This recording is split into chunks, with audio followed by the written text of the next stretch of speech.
కేంద్రం పలు రాష్ట్రాలకు గవర్నర్లను నియమించింది. 3 రాష్ట్రాల్లో గవర్నర్లను బదిలీ చేసింది. మరో 2 రాష్ట్రాలకు కొత్త గవర్నర్లను నియమించింది.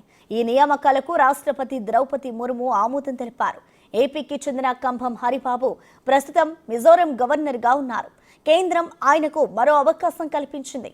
అయితే ఈసారి హరిబాబును ఒడిశా గవర్నర్గా నియమించింది. అటు బీహార్, కేరళ గవర్నర్ల విషయంలో ఆసక్తికర పరిణామం చోటు చేసుకుంది. ఈ 2 రాష్ట్రాల గవర్నర్లను ఒక రాష్ట్రం నుంచి మరో రాష్ట్రానికి బదిలీ చేసింది కేంద్రం. బీహార్ గవర్నర్ రాజేంద్ర విశ్వనాథ్ అర్లేకర్ను కేరళకు, కేరళ గవర్నర్ ఆరిఫ్ మహ్మద్ ఖాన్ను బీహార్కు పంపించింది.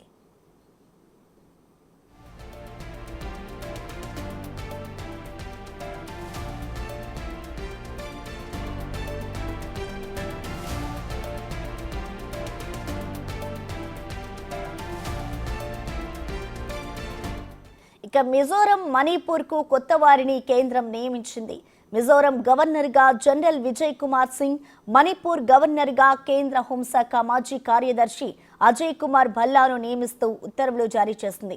మణిపూర్ అల్లర్ల నేపథ్యంలో గవర్నర్గా అజయ్ కుమార్ భల్లాను ఆసక్తికరంగా మారింది.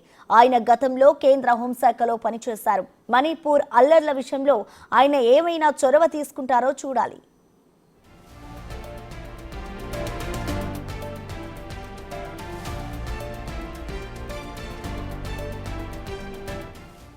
ఖమ్మంపాటి హరిబాబుకు మరో అవకాశం ఇవ్వడం ఏపీ వర్గాల్లో చర్చ జరుగుతోంది. ఆయన ప్రకాశం జిల్లాలోని తిమ్మసముద్రం గ్రామంలో జన్మించారు. విశాఖపట్నంలోని ఆంధ్ర యూనివర్సిటీలో ఉన్నప్పటి నుంచి విద్యార్థి నేతగా ఎదిగారు. ఏయూలోనే పీహెచ్డీ చేసి అసోసియేట్ ప్రొఫెసర్గా పనిచేశారు. అయితే 1993లో ఉద్యోగాన్ని వదిలి రాజకీయాల్లోకి వచ్చారు. బీజేపీ తరఫున పోటీ చేసి ఎమ్మెల్యేగా, ఎంపీగా సేవలందించారు. ఏపీలో తొలితరం బీజేపీ నేతల్లో ఆయన కూడా ఒకరు. క్రియాశీలక రాజకీయాల నుంచి ఆయన తప్పుకున్న తర్వాత 2021 జులైలో కేంద్రం ఆయన్ని మిజోరం గవర్నర్గా నియమించింది. ఇప్పుడు ఒడిశాకు బదిలీ చేసింది.